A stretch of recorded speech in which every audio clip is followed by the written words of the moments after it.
Have you ever heard the saying, you're an accident waiting to happen? Well, my name is Dan, and I'm an accident waiting to happen. From before I was born right up until now, accidents and injuries have been a daily part of my life. Some people may think that this is a bad thing, but I disagree. My wounds and scars have shaped me into a stronger and smarter person.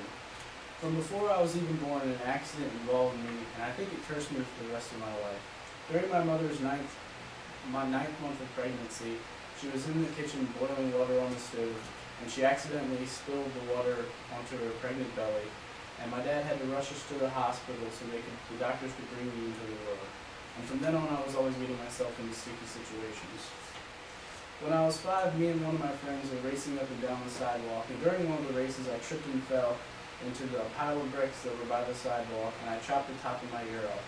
My dad had to rush me to the hospital once again, and the doctors sewed my ear back on, and from then on, I developed the nickname Mr. Spock, because of the bandages, my ears were pointy like the character from Star Trek. Skipping ahead to my teenage years, I took up the extreme sport of skateboarding. When me and one of my friends were at the skate park, I decided I was going to be like my idol, Tony Hawk. And I went to the top of one of the skateboard ramps, and I dropped in, and some kid ran out in front of me, and I slipped and fell and slammed my head onto the ground, cracking my helmet. And I went to the hospital and I had a severe concussion. I don't remember anything that happened that day, just what people tell me. Continuing with the trend, on July 4th, 2007, I was at work, and we were preparing for a very busy day, and I filled up an ice chest.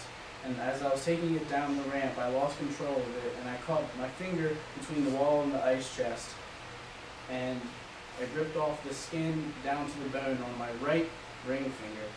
The manager called an ambulance, and I had to go to the hospital so they could sew my finger back on. Although most of these injuries have hurt me, I'm glad they have happened to me for many reasons. They will leave me with many good memories and very good stories for me to tell as I grow older.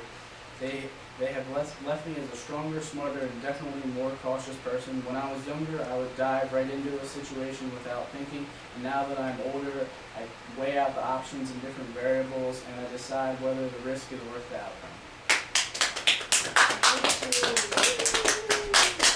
Live long and prosper.